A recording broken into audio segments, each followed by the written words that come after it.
السلام علیکم ورحمۃ اللہ وبرکاتہ۔ الحمد للہ رب العالمین والصلاة والسلام علی سید الانبیاء والمرسلین وعلی آلہ وصحبہ اجمعین، اما بعد۔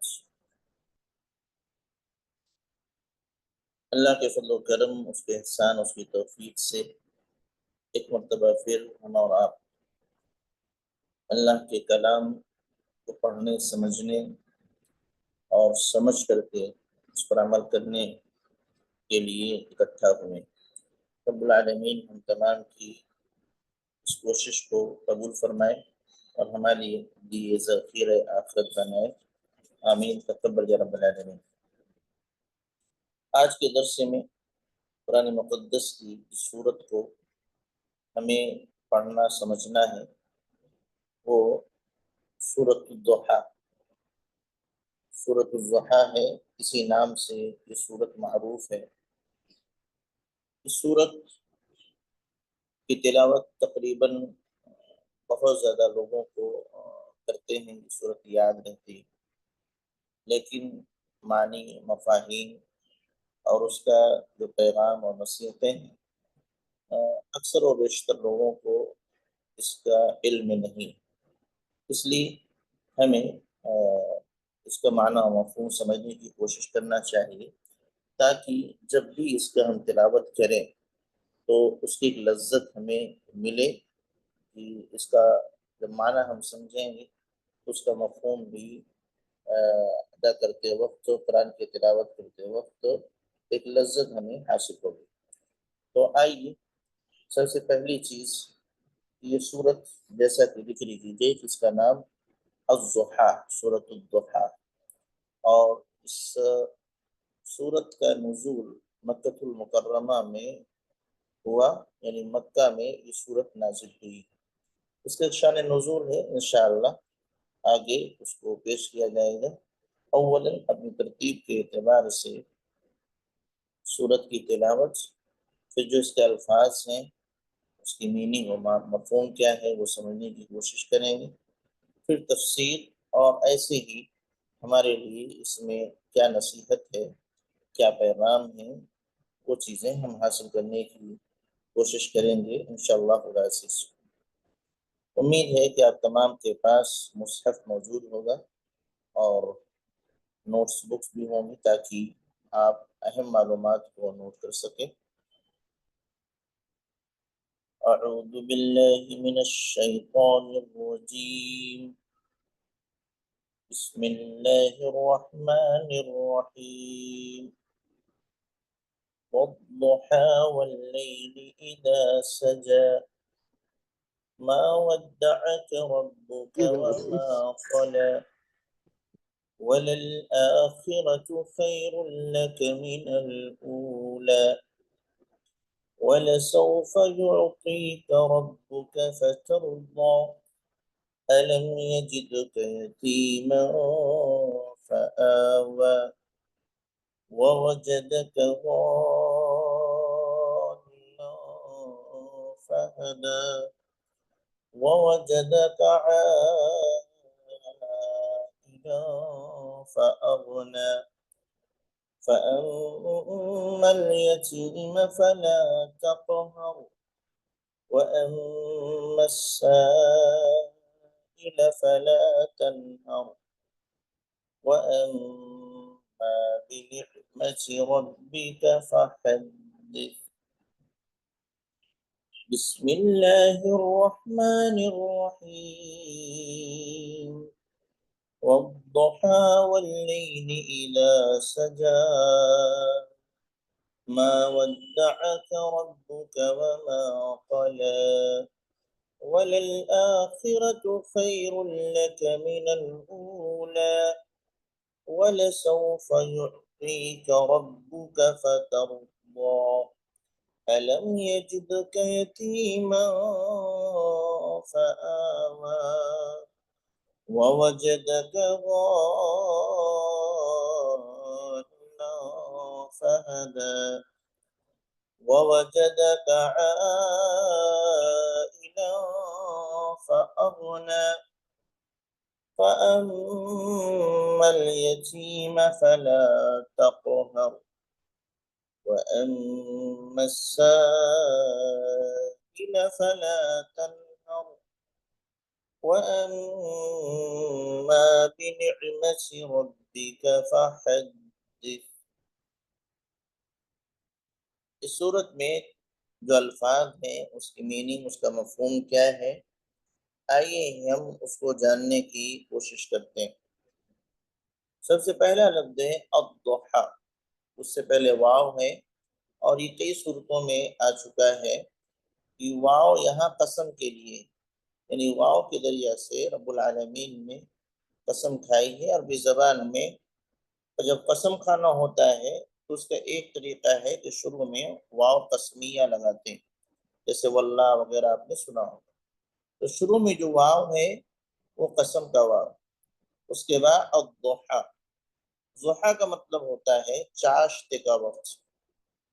جس وقت سورج طلوع ہوتا ہے اور طلوع ہونے کے بعد تھوڑا بلند ہو جاتا ہے تو وہ چاشت کا وقت ہوا کرتا ہے، اسی کو بولتے ہیں ضحیٰ. سورج کی طلوع ہونے کے بعد جب تھوڑا بلند ہو جائے. دوسری آیت کریمہ میں اللیل، لیل کا معنی ہوتا ہے رات. اذا مانے جب، اذا مانے جب، سجا جب ٹھہر جائے، جب ٹھہر جائے، یعنی تاریکی، ایک دم تاریکی ہو جائے، اندھیرا ہو جائے کہ ہر چیز ٹھہر جائے. رات کا ایک لمحہ ایسا آتا ہے کہ جس وقت اندھیرا چھا جاتا ہے اور زیادہ تر لوگ اپنے گھروں میں ہوتے ہیں، کام کاج عموماً بند ہو جایا کرتا ہے. رات کی اس پہر کی اللہ رب العالمین نے یہاں ذکر کیا.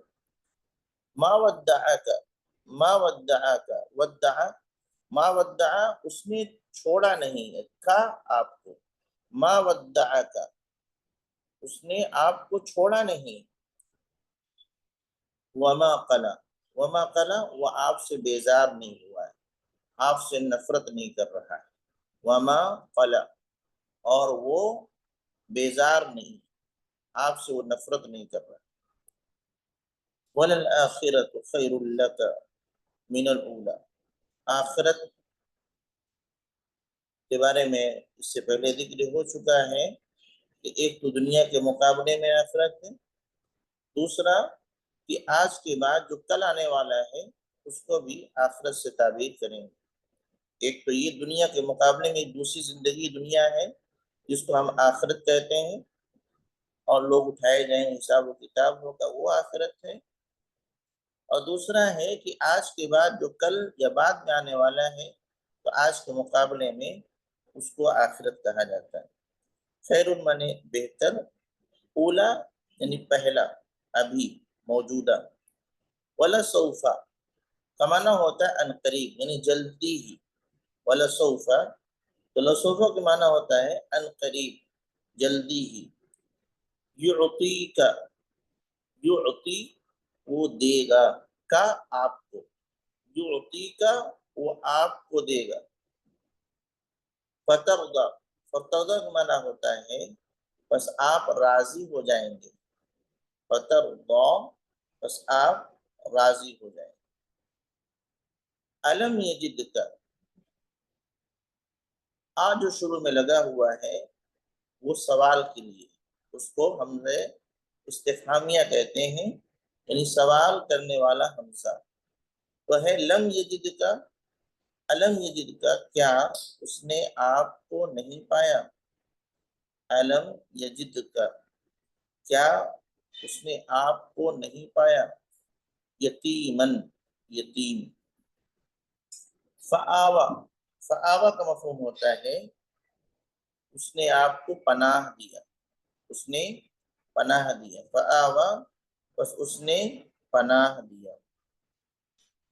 ووجدک اور وہ آپ کو پایا، وجد من پایا، کا آپ کو، ووجدک اور آپ کو پایا، ضالن بھٹکا ہوا، بھٹکا یعنی حقیقت نہ سمجھ پانا، سچائی نہ جان پانا، ایسے شخص کو ضال کہا جاتا ہے جو سچائی کے راستے پہ نہیں چل پا رہا ہے، سچی باتیں اس تک وہ سچی باتوں سے وہ دور ہو رہا ہے، حقیقت کو نہیں سمجھ پا رہا ہے، ضال، اسی کو جو ہے گمراہ بھی کہہ دیتے ہیں، لیکن یہاں ہم گمراہ کا لفظ سے ترجمہ نہیں کریں گے، بلکہ ہم کہیں گے بھٹکا ہوا۔ فہدى، بس اس نے ہدایت دی، فہدى، بس اس نے ہدایت دیا، ووجدک، گزرا کہ اس نے آپ کو پایا، عائلا، محتاج، ضرورت مند، عائلا، عائل بولتے ہیں ضرورت مند، محتاج، فاغنا، بس اس نے آپ کو بے نیاز کر دیا۔ بے نیاز کا مفہوم یہ ہوتا ہے کہ دوسرے کے سامنے ہاتھ پھیلانے سے بے نیاز کر دیا، یعنی دوسروں کی ضرورت آپ کو نہیں رکھ رہی، آپ کو اللہ رب العالمین نے، نبی کریم صلی اللہ علیہ وسلم کے بارے میں گفتگو ہو رہی ہے، فاغنا، بس اس نے آپ کو بے نیاز کر دیا کہ دوسروں کے سامنے ہاتھ نہ پھیلانا پڑے۔ فَأَمَّا الْيَتِيمَ فَلَا تَقْهَرْ، فَلَا تَقْهَرْ کا مطلب ہوتا ہے ظلم نہ کریں، بس آپ ظلم نہ کریں، وہ کئی اعتبار سے ہو سکتا ہے، آگے انشاءاللہ اس پر گفتگو ہوگی کہ فَلَا تَقْهَرْ، بس آپ ظلم نہ کریں۔ وَأَمَّا السَّائِلَ، سائل کا معنی ہوتا ہے سوال کرنے والا، فَلَا تَنْهَرْ، بس آپ نہ ڈانٹیں، سائل کو، سوال کرنے والے کو نہ جھڑکیں، نہ ڈانٹیں۔ وَأَمَّا بِنِعْمَةِ رَبِّكَ، نعمت معنی ہوتا نعمت، بِنِعْمَةِ رَبِّكَ، اپنے رب کی نعمت۔ وَأَمَّا بِنِعْمَةِ رَبِّكَ، اپنے رب کی نعمت، فَحَدِّثْ، بس آپ بیان کریں، لوگوں کے سامنے بیان کریں، اللہ کے سامنے بیان کریں، فَحَدِّثْ، یہ چند الفاظ تھے جس کی میننگ آپ کے سامنے رکھی گئی۔ ترجمہ کرنے سے پہلے اس کا ایک شان نزول ہے، اس کو پہلے ہم سن لیتے ہیں، سمجھ لیتے ہیں، اور پھر اس کے بعد جب ترجمہ کریں گے تو مفہوم جلدی سمجھ میں آئے گا۔ کیا ہے شان نزول؟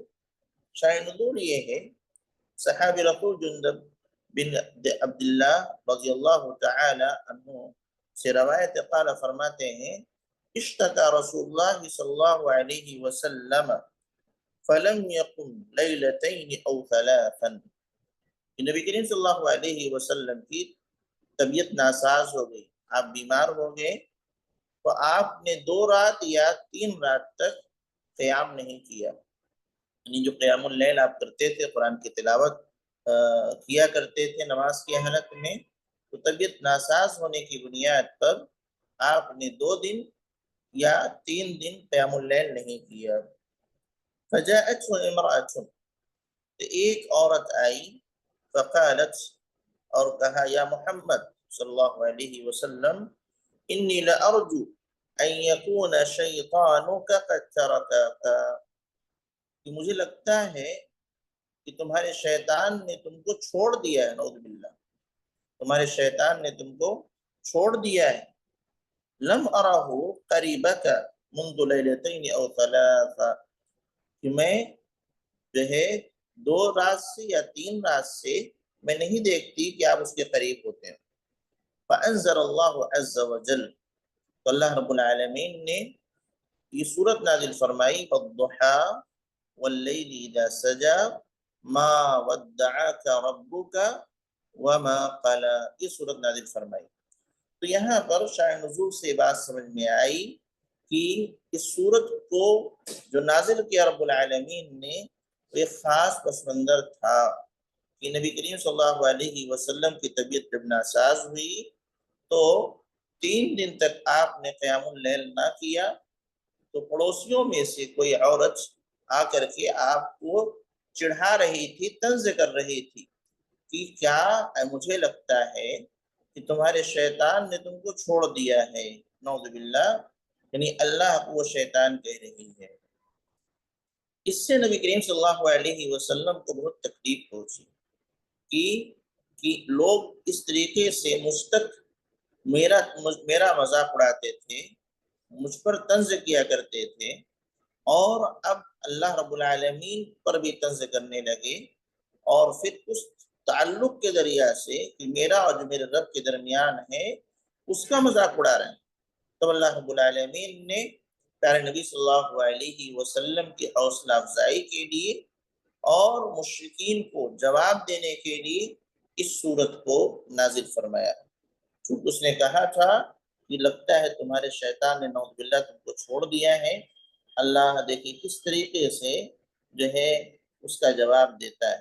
بسم اللہ الرحمن الرحیم، والضحی، قسم ہے چاشت کے وقت کی، قسم ہے چاشت کے وقت کی، واللیل اذا سجا، اور قسم ہے رات کی، اذا سجا، جب خوب اندھیرا ہو جائے، اتنا اندھیرا ہو جائے کہ ہر چیز ٹھہر جائے، ہر چیز ساکن ہو جائے، کوئی باہر نہ دکھے۔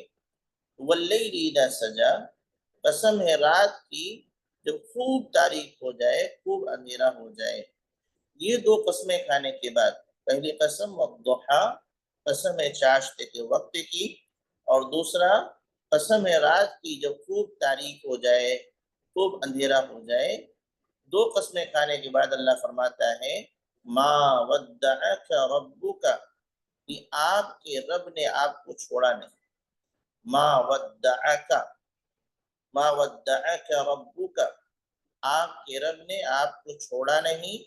وما قلا، اور نہ ہی آپ سے بیزار ہوا، نہ ہی آپ سے نفرت کرنے لگا، یعنی نہ تو آپ کو چھوڑا ہے اور نہ ہی یہ کہ ذرہ برابر آپ کے تئیں اللہ رب العالمین کے یہاں بیزاری پائی جا رہی ہے، یا غصہ پایا جا رہا ہے، یا نفرت پائی جا رہی ہے۔ یہ دونوں چیزیں نہیں، نہ عملاً اللہ رب العالمین نے چھوڑا ہے آپ کو، اور نہ ہی اللہ رب العالمین آپ سے بیزار ہے یا آپ سے غصہ ہے۔ وَلَلْآخِرَةُ خَيْرٌ لَكَ مِنَ الْأُولَىٰ، اور یقین کیجئے کہ آخرت اس دنیا کے مقابلے میں بہتر ہے۔ آخرت بعد میں آنے والی، اولا ابھی موجودہ۔ وَلَلْآخِرَةُ خَيْرٌ لَكَ مِنَ الْأُولَىٰ، اور آخرت دنیا کے مقابلے میں زیادہ بہتر ہے۔ وَلَلْآخِرَةُ خَيْرٌ لَكَ، آخرت آپ کے لیے زیادہ بہتر ہے، من الاولیٰ، اس دنیا سے۔ وَلَسَوْفَ، ان قریب، یعطیک ربک، آپ کا رب عطا کرے گا، یعطیک ربک، آپ کا رب آپ کو عطا کرے گا، فترضی، بس آپ راضی ہو جائیں گے۔ وَلَسَوْفَ يُعْطِيكَ رَبُّكَ فَتَرْضَى، ان قریب آپ کا رب آپ کو عطا کرے گا، آپ کو دے گا، فترضى، بس آپ راضی ہو جائیں گے۔ الم یجدک یتیما، کیا اس نے آپ کو یتیم نہیں پایا تھا؟ فآوا، بس آپ کو ٹھکانہ دے دیا، آپ کو پناہ دے دیا۔ الم یجدک یتیما فآوا، کیا اس نے آپ کو یتیم نہیں پایا تھا؟ فآوا، بس اس نے آپ کو پناہ دے دیا، ٹھکانہ دے دیا۔ ووجدک ضالا فہدی، اور اس نے آپ کو بھٹکا ہوا پایا، ضالا، بھٹکا ہوا پایا، فہدی، بس آپ کو اس نے ہدایت دے دی۔ ووجدک ضالا فہدی، بس اس نے آپ کو بھٹکا ہوا پایا تو آپ کو ہدایت دے دی۔ ووجدک عائلا، اور اس نے آپ کو محتاج پایا، عائلا محتاج، ضرورت مند۔ ووجدک عائلا، اور اس نے آپ کو محتاج پایا، فاغنا، بس اس نے بے نیاز کر دیا، کہ آپ کو ایسا بنا دیا کہ دوسروں کے سامنے ہاتھ نہ پھیلائیں۔ فَأَمَّا الْيَتِيمَ فَلَا تَقْهَرْ، بس یتیم کو فَلَا تَقْهَرْ، یتیم پر ظلم نہ کریں، یتیم پر قہر نہ برپا کریں۔ فَأَمَّا الْيَتِيمَ، پس یتیم پر فَلَا تَقْهَرْ، اس پر ظلم نہ کریں، اس کو ستائے نہیں، اس پر قہر نہ برپا کریں۔ وَأَمَّا السَّائِلَ فَلَا تَنْهَرْ، اور سوال کرنے والے کو فَلَا تَنْهَرْ، مت ڈانٹیے، مت جھڑکیے۔ وَأَمَّا السَّائِلَ فَلَا تَنْهَرْ، بس سوال کرنے والے کو مت جھڑکیے، مت ڈانٹیے۔ وَأَمَّا بِنِعْمَةِ رَبِّكَ، اور اپنے رب کی نعمت کو فحدث، بیان کیجیے۔ وَأَمَّا بِنِعْمَةِ رَبِّكَ فحدث، بس اپنے رب کی نعمت کو بیان کیجیے۔ یہ نبی کریم صلی اللہ علیہ وسلم کو اللہ رب العالمین نے اس صورت کے اندر تسلی بھی دی، احسان بھی جتلایا اور کچھ احکام بھی دیے۔ ایک تسلی کس بات کی دی؟ جو کفار مکہ یا وہ عورت آپ کو کی حوصلہ شکنی کرنا چاہ رہی تھی کہ لگتا ہے کہ آپ کے رب نے آپ کو، شیطان نے نعوذ باللہ چھوڑ دیا، تو اللہ نے جواب دیا، اپنے نبی کی حوصلہ افزائی کی، تسلی دی کہ نہیں، قسم ہے چاشت کے وقت کی، قسم ہے رات کی جب وہ تاریک ہو جائے، آپ کے رب نے آپ کو چھوڑا نہیں ہے، اور نہ ہی وہ بیزار ہے، نہ ہی آپ سے غصہ ہے۔ تو ایک یہ ہے کہ شروع میں آپ کو تسلی دی گئی، اس کے بعد آگے آپ پر احسان جو اللہ رب العالمین نے خصوصی طور پر کیا، اس کا ذکر کیا کہ آپ یتیم تھے تو اللہ رب العالمین نے پناہ دیا، آپ بھٹکے ہوئے تھے تو آپ کو ہدایت دی، آپ ضرورت مند تھے، محتاج تھے تو اللہ رب العالمین نے بے نیاز کر دیا۔ تین چیزیں بطور احسان رب العالمین نے ذکر فرمایا ہے۔ پھر آگے اللہ رب العالمین نے حکم دیا ہے کہ اے نبی آپ یہ کام کرنا اور یہ کام مت کرنا۔ دو چیزیں ایسی ہیں جن کے لیے کہا کہ یہ مت کرنا، یتیم پر ظلم مت کرنا، اور سوال کرنے والے کو جھڑکنا نہیں، ڈانٹنا نہیں۔ اور ایک چیز کرنے کا حکم دیا کہ اللہ کی جو نعمتیں ہیں ان نعمتوں کو بیان کیجیے۔ اس کا مفہوم کیا ہے بیان کرنے کا، انشاءاللہ آئے گا۔ ایک اور چیز رب العالمین نے فرمایا وَلَسَوْفَ يُعْطِيكَ رَبُّكَ فَتَرْضَىٰ، اللہ نے کچھ وعدہ بھی کیا کہ ان قریب اللہ رب العالمین نے آپ کو، اللہ رب العالمین آپ کو اتنا عنایت کرے گا کہ آپ راضی ہو جائیں گے۔ یہ سورت کا یہ چار مفہوم، چار حصہ آپ کر سکتے ہیں۔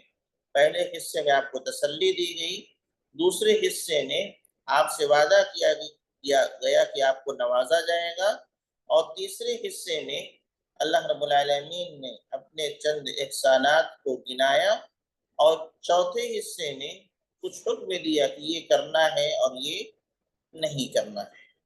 آئیے دیکھتے ہیں وَالضُّحَىٰ وَاللَّيْلِ إِذَا سَجَىٰ، اللہ رب العالمین نے جو قسم کھائی ہے وہ 24 گھنٹے کے اندر دو وقت ہیں، اس کی قسم کھائی ہے، ایک چاشت کے وقت کی اور ایک رات میں جب خوب تاریکی ہو جائے۔ یہ دونوں وقت اصل میں بڑے اہم ہیں۔ ایک چاشت کا وقت ہے کہ جس وقت اللہ رب العالمین خاص عبادت کا نبی صلی اللہ علیہ وسلم کیا کرتے تھے، چاشت کی نماز پڑھا کرتے تھے، اور پیارے نبی صلی اللہ علیہ وسلم نے فرمایا 2 رکعت اگر کوئی شخص پڑھ لے تو سارے جسم کے جو ہڈیاں ہیں ہماری ان تمام کی جانب سے صدقہ ہو جائے گا۔ اور دوسرا جو وقت ہے رات کا، وہ حصہ جب خوب تاریک ہو جائے، جب یہ وقت آتا ہے رات کا، تو دراصل یہ رات کا آخری پہر ہوتا ہے، رات کا آخری پہر آدھی رات کے بعد، اور فجر سے پہلے والا جو حصہ ہے یہ تاریکی والا رات ہے، اور اسی حصے میں تمام چیزیں ساکن ہو جاتی ہیں، ٹھہر جاتی ہیں۔ اب دیکھیں کہ یہ وقت بھی رب العالمین کی جناب میں عبادت کرنے کے لیے بڑا اہم ہے، کیونکہ اس وقت اللہ رب العالمین آسمان دنیا پر نزول فرماتا ہے۔ تو پتہ یہ چلا کہ اللہ تعالیٰ نے قسم کھا کر کے ان دونوں اوقات کی اہمیت کو بتلایا ہے کہ عبادت کے پیش نظر یہ دونوں وقت بہت اہم ہیں کہ فرائض کو ہم کو انجام دینا ہے، فرض نماز پڑھنی ہی پڑھنی ہے، لیکن نفل نماز کے لیے یہ دو وقت بہت بہترین ہے اور بڑا اہم ہے۔ تو چاشت کا وقت اور رات کا آخری پہر جب خوب تاریکی چھا جائے۔ اللہ رب العالمین نے آپ کو چھوڑا نہیں، آپ کو جو ہے آپ سے ناراض نہیں ہے، یہ آپ کو رب العالمین نے تسلی دی۔ اگلی آیت کریمہ کا مفہوم وَلَلْآخِرَةُ خَيْرٌ لَكَ مِنَ الْأُولَى، اس کا مفہوم کیا ہے؟ اس کا ایک مفہوم تو یہ ذکر کیا گیا کہ مان لیتے ہیں جیسا کہ اس عورت نے کہا تھا کہ لگتا ہے کہ آپ کے شیطان نے نعوذ باللہ آپ کو چھوڑ دیا، یعنی وحی کا سلسلہ بند ہو گیا۔ اگر یہ اللہ سمجھانا چاہتا ہے کہ اگر مان لیں یہ بند بھی ہو جائے تو بند کیوں ہوگا؟ جب نبی کی موت آتی ہے تبھی رسالت کا سلسلہ وحی کا سلسلہ بند ہوتا ہے۔ جب تک نبی زندہ ہوتے ہیں تب تک وحی آتی رہتی ہے۔ اب اگر وحی بند ہوتی ہے تو اس کا مطلب یہ ہوگا کہ آپ کی موت کا وقت آ گیا ہے، تو موت آنے تک وحی آئے گی، اس کے بعد بند ہو جائے گی۔ تو اللہ فرما رہا ہے کہ اگر یہاں موت آ بھی جائے وحی کے سلسلہ اس وقت بند ہوگا جب موت آئے گی، تو جب موت آ بھی جائے گی تو زیادہ فکر نہ کریں، اس سے زیادہ رب العالمین نے آخرت میں آپ کے لیے تیار کر رکھا ہے۔ یہ دنیا یہاں وحی کا سلسلہ ایک نبی پر اسی وقت بند ہوتا ہے جب موت آتی ہے، وحی کا سلسلہ بند ہونے کا لوگ تانا دے رہے ہیں، یعنی گویا کہ آپ کے موت کا وقت قریب آ چکا ہے، تو اگر آگ بھی گیا ہے تو گھبرانے کی بات نہیں ہے، اس سے زیادہ بڑا مقام و مرتبہ اللہ رب العالمین نے آخرت میں دے رکھا ہے۔ وَلَلْآخِرَةُ خَيْرٌ لَكَ مِنَ الْأُولَى، ایک مفہوم یہ بنتا ہے۔ دوسرا مفہوم یہ عمومی مفہوم ہے کہ ہر شخص کے اعتبار سے کہ دنیا کے مقابلے میں آخرت زیادہ بہتر ہے، جو ایمان والے ہیں، جو عمل صالح کرنے والے ہیں۔ یہ دنیا ہے، اس کی تمام تر نعمتیں ختم ہونے والی ہیں، تمام تر نعمتیں آخرت کی نعمتوں کے مقابلے میں بہت معمولی ہیں، لہذا اس کے مقابلے میں آخرت میں جو کچھ نعمتیں ملیں گی وہ زیادہ بہتر ہے۔ یہ دوسرا مفہوم ذکر کیا گیا۔ تیسرا مفہوم یہ ذکر کیا گیا کہ آج کی جو زندگی ہے اس کے بعد والی جو زندگی ہوگی وہ زیادہ بہتر ہوگی۔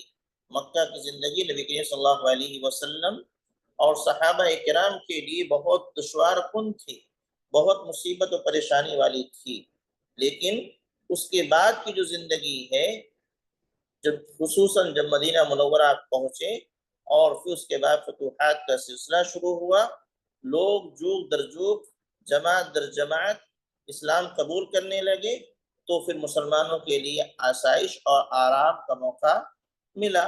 تو گویا کہ آگے کیا ہونے والا ہے اس کی جانب اللہ رب العالمین اس آیت کریمہ میں اشارہ کر رہا ہے کہ آئندہ آپ کی جو زندگی دنیاوی زندگی ہے آج کے مقابلے میں زیادہ بہتر ہوگی۔ تو وَلَلْآخِرَةُ خَيْرٌ لَكَ مِنَ الْأُولَى میں یہ تین مفہوم شامل ہوا۔ ایک تو یہ کہ اللہ کے نبی اگر وحی کا سلسلہ موت پر ختم ہوتا، موت آپ کو آ بھی جائے تو آخرت میں اس سے بہتر آپ کے لیے انتظام۔ دوسرا یہ ہے کہ عام لوگوں کے اعتبار سے بھی آپ کے لیے بھی کہ مومن آدمی جو ہوگا، عمل صالح کرنے والا ہوگا، اس کے لیے دنیا کے مقابلے میں آخرت زیادہ بہتر ہے۔ تیسرا مفہوم یہ ہے کہ نبی صلی اللہ علیہ وسلم اس وقت جو زندگی گزار رہے تھے اس کے مقابلے میں آگے کی جو زندگی مسلمانوں کے لیے آنے والی تھی وہ زیادہ بہتر ہے۔ تو اس آیت کریمہ کا تین مفہوم۔ وَلَسَوْفَ يُعْطِيكَ رَبُّكَ فَتَرْضَىٰ، اللہ رب العالمین نے فرمایا کہ اتنا اللہ تعالیٰ آپ کو دے دے گا کہ آپ راضی ہو جائیں گے۔ اس کا مطلب کیا ہے؟ اس کیا عطا کر دے گا؟ ایک تو یہ ہے کہ آخرت میں عطا کرے گا کہ آپ وہاں خوش ہو جائیں گے، اور وہیں ایک چیز اور بھی ہے کہ اپنی امت کے لیے سفارش کرنا۔ اللہ کے نبی اس دن خوش ہو جائیں گے جب آپ کی سفارش آپ کی امت کے حق میں قبول کی جائے گی۔ شفاعت کبریٰ کا موقع آپ کو دیا جائے گا کہ تمام لوگوں کی آپ سفارش کریں گے، تو اس دن اللہ کے نبی خوش ہو جائیں گے کہ میری سفارش سن لی گئی۔ تو بعض لوگوں نے یہ مراد لیا ہے کہ آخرت میں آپ کو اللہ اتنا نواز دے گا کہ آپ خوش ہو جائیں گے، اتنا رتبہ دے دے گا کہ آپ خوش ہو جائیں گی، تو دوسرے کسی اور کو ملنے والی نہیں ہے۔ دوسرا مفہوم وَلَسَوْفَ يُعْطِيكَ رَبُّكَ فَتَرْضَىٰ، کہ اللہ آپ کو دے دے گا کہ آپ خوش ہو جائیں گے، اس سے مراد دنیا میں اللہ تعالیٰ دے دے گا۔ اور آپ دیکھیں مکہ کے بعد مدینہ منورہ میں جب نبی کریم صلی اللہ علیہ وسلم آئے، صحابہ کرام مضبوط ہوئے، تو پھر اس کے بعد فتوحات کا سلسلہ شروع ہوا، اور پھر اس طریقے سے خاص طور سے جنگ خیبر کے بعد سن 7 ہجری میں جو پیش آیا، اس کے بعد خوشحالی بڑھتی چلی گئی اور لوگوں کے لیے آسانیاں پیدا ہوتی چلی گئیں۔ تو دنیا میں بھی اللہ رب العالمین نے اتنا دیا کہ اللہ کے نبی راضی ہو گئے۔ اس کے بعد اللہ فرماتا الم یجدک یتیما فآویٰ، میں نے آپ کو یتیم پایا۔ اللہ رب العالمین نے کیا آپ کو یتیم نہیں پایا؟ فآویٰ، اس نے آپ کو ٹھکانہ دے دیا۔ یہ نبی کریم صلی اللہ علیہ وسلم کا پورا بچپنا اس آیت کریمہ میں اللہ رب العالمین نے سمیٹ دیا۔ اللہ کے نبی صلی اللہ علیہ وسلم ابھی ماں کے پیٹ میں تھے کہ والد محترم کا انتقال ہو جاتا ہے، اور اس طریقے سے جب آپ کی ولادت ہوتی ہے تو آپ یتیمی کی حالت میں ہوتے ہیں، یتیم۔ اب اللہ رب العالمین نے آپ کا کے لیے ایسا انتظام کیا کہ کبھی بھی آپ کو یہ محسوس نہیں ہوا کہ میرے والدین نہیں۔ ظاہر سی بات ہے، آپ کے انتقال باپ کے انتقال کا پیدائش جب ہوئی تو والدہ کچھ سالوں تک تھی، پھر ان کا انتقال ہوا تو دادا نے کفالت کی، جب ان کا انتقال ہوا تو چچا نے ایسی کفالت کی۔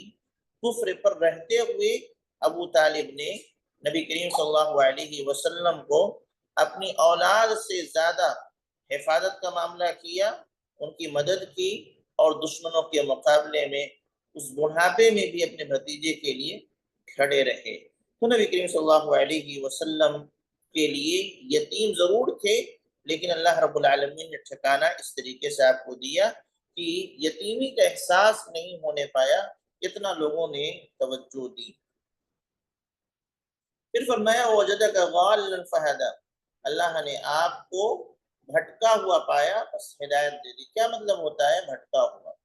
کیا نبی کریم صلی اللہ علیہ وسلم گمراہ تھے؟ جیسا کہ گمراہ کا لفظ بولا جاتا ہے کہ راہ ہدایت سے بھٹکا ہوا۔ حقیقت یہ ہے کہ یہاں اللہ کے نبی کو بھٹکا ہوا اللہ رب العالمین نے کہا وہ اس اعتبار سے کہ حقیقت کی تلاش میں آپ ادھر ادھر بھٹک رہے۔ مکہ میں جو لوگ دین پر عمل کر رہے تھے وہ اصلی دین نہیں تھا، اسی لیے حقیقت کی تلاش کے لیے نبی کریم صلی اللہ علیہ وسلم آبادی سے دور غار حرا میں جا کر کے قیام کرنے لگے اور حقیقت کو تلاش کرنے لگے۔ وہیں اللہ رب العالمین نے وحی بھیجا، جبریل امین آئے اور رہنمائی کی اور سچی راہ مل گئی، گویا کہ اللہ نے ہدایت دے دی۔ یہ ہے مفہوم، نہ کہ یہ کہ آپ بھٹکے ہوئے گمراہ جہنمی، ایسا کچھ نہیں، بلکہ حقیقت کی تلاش میں آپ بھٹک رہے تھے۔ آپ کو لگ رہا تھا کہ مکہ میں جو کچھ ہے، جو لوگ دین پر عمل پیرا ہیں، یہ صحیح دین نہیں جو اللہ تک پہنچائے، اللہ کی معرفت جس سے ہو جائے۔ اس کو تلاش رہے تھے کہ وہ راستہ مل جائے جس سے ہم اپنے رب کو پہچان سکیں اور جو ہے اپنے رب کی صحیح عبادت کر سکیں۔ تو اللہ رب العالمین نے کئی سالوں کے بعد آپ کو ہدایت کا دی، یعنی وہ سچائی کا علم آپ کو ہو گیا، وحی نازل ہوئی، قرآن نازل ہوا، پھر قرآن کو سمجھایا، یہ تمام چیزیں اس میں شامل ہیں۔ قرآن نازل ہوئی، اس کو سمجھانے کے لیے بھی اللہ رب العالمین نے انتظام کیا تاکہ بھٹکنے نہ پائے۔ یہ ہے فہدہ، ہدایت دینے کا مفہوم۔ ورنہ نبی کریم صلی اللہ علیہ وسلم پوری زندگی کبھی بھی غلط کام آپ نے نہیں کیا۔ سیرت کی کتابوں میں بعض مواقع ملتے ہیں جہاں پر آپ نے ارادہ کیا تھا کہ آج فلاں مقام پر جا کر کے جو کچھ اس دور میں میلہ وغیرہ ہوتا تھا اس میں شریک ہوں گے، لیکن اللہ رب العالمین نے آپ کی وہاں بھی حفاظت کی اور ہدایت پر ڈال دیا تاکہ آپ گمراہی کا کوئی بھی کام نہ کر سکیں۔ تو اللہ رب العالمین کا یہ احسان۔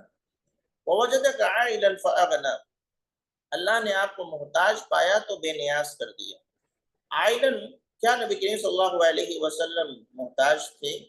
در حقیقت اس کا مفہوم یہ ہے کہ نبی کریم صلی اللہ علیہ وسلم کو ضرورت تھی، مال کی ضرورت تھی اور دوسری چیزوں کی، تو اس طریقے سے اللہ رب العالمین نے آپ کو بے نیاز کیا کہ پھر کمانے کی ضرورت پیش نہیں آئی، ورنہ نبوت ملنے کے بعد آپ کی پوری ذمہ داری ہو گئی تھی لوگوں کو حق کی طرف بلانا، دعوت و تبلیغ کرنا، کمانے کا موقع نہیں تھا۔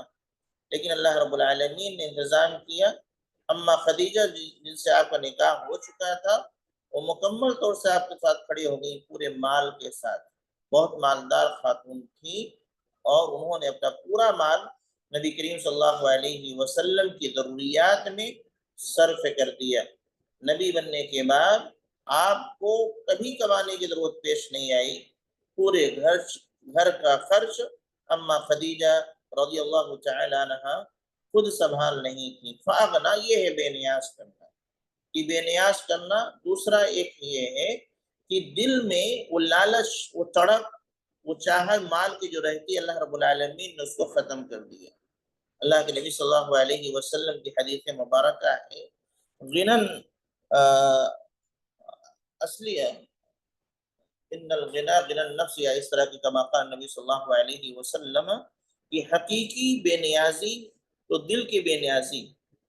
لوگ عموماً غنی کو کہتے ہیں، مالدار شخص کو غنی کہا جاتا ہے، ایک معنی کے اعتبار سے ہو سکتا ہے، لیکن حقیقت میں جب جائیں گے تو مال انسان کو بے نیاز نہیں کرتا جب تک کہ دل بے نیاز نہ ہو جائے، دل سے لالچ نہ ختم ہو جائے۔ جب تک دل کے اندر بے نیازی نہ آ جائے تب تک انسان بے نیاز نہیں ہوتا۔ تو اللہ رب العالمین نے آپ کے دل میں بے نیازی پیدا کر دی تھی کہ مال کے پیچھے آپ نہیں بھاگا کرتے تھے، یہ بھی بہت بڑا احسان۔ فَأَمَّا الْيَتِيمَ فَلَا تَقْهَرْ، اللہ رب العالمین نے کہا یتیم پر ظلم مت کرنا۔ ظلم دو تین طریقے سے ہو سکتا ہے۔ ایک تو یہ ہے کہ یتیم ہے، اس کے باپ ہے نہیں، تو اس کے باپ کی جو وراثت ہے، جو ترکہ ہے، اس کو ہڑپنا نہیں۔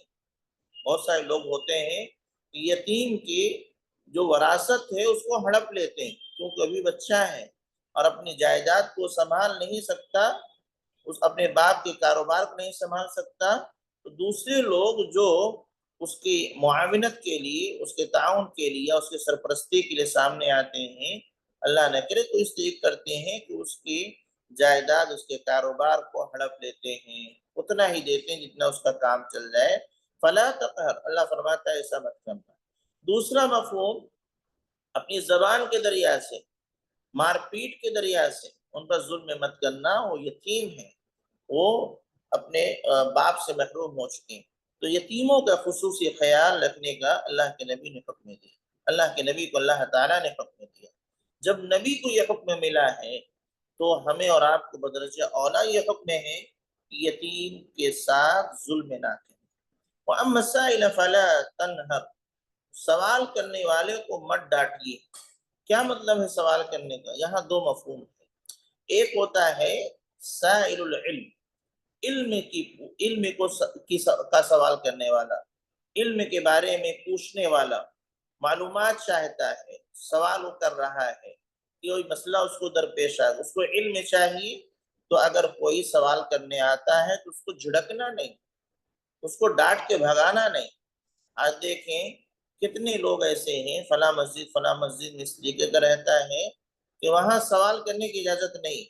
سوال آپ نے کیا کسی مسئلے کو لے کر کے تو ڈاٹا ڈپٹا جانے لگتا ہے اور اسے امام صاحب کی گستاخی قرار دیتے تھے۔ نہیں، سوال کس سے کرے گا؟ اس کو علم چاہیے، وہ کہاں ملے گا؟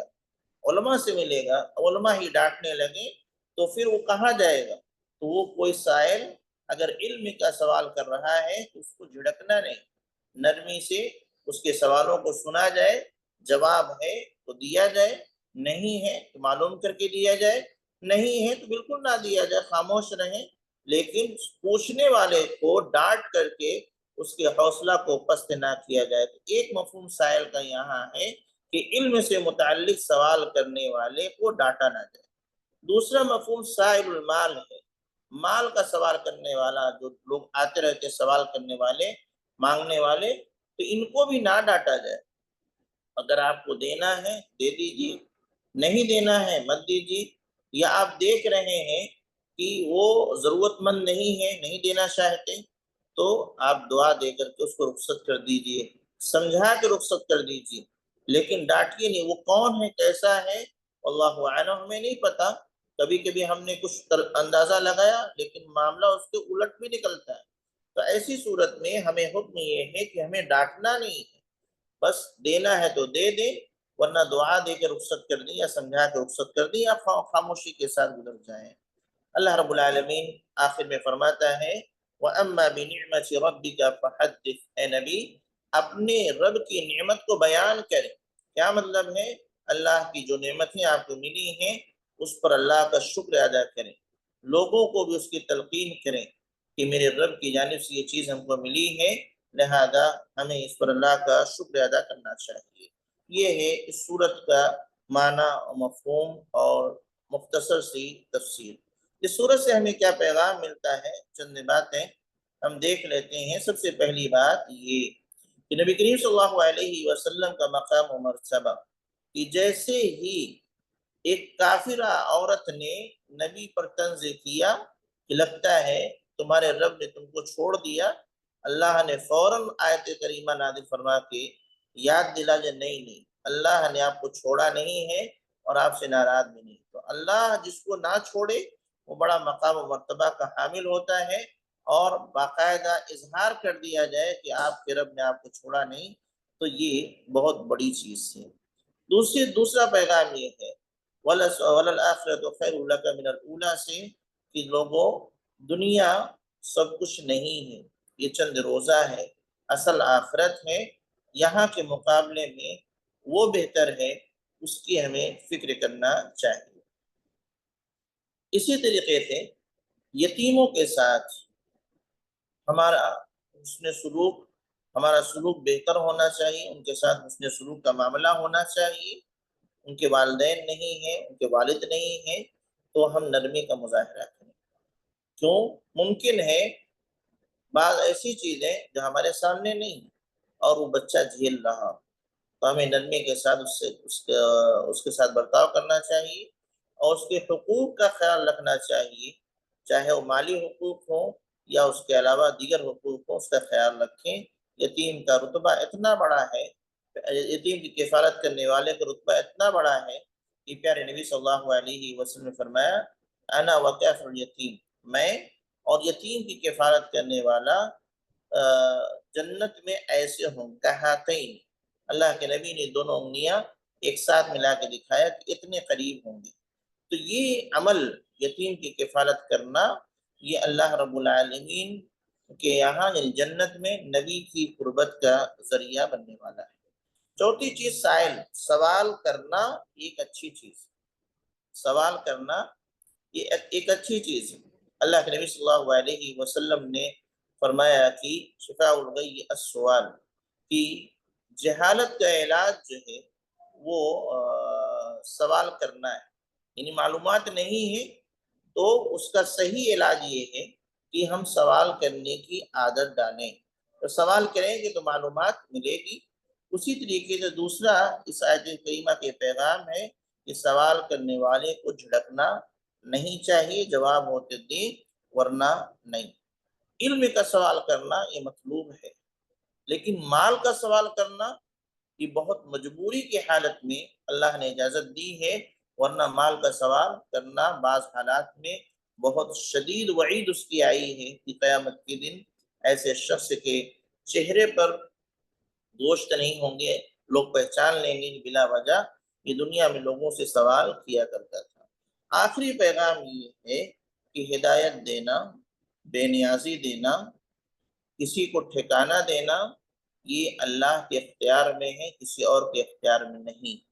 خود نبی کریم صلی اللہ علیہ وسلم کو بھی اختیار حاصل نہیں تھا کہ کسی کو ہدایت دے دیں۔ رب العالمین سے دعا ہے کہ الہ العالمین ہمیں ان باتوں کو جو ہم نے پڑھا ہے، سمجھا ہے، اپنی زندگی میں انہیں اپنانے کی توفیق عطا فرما۔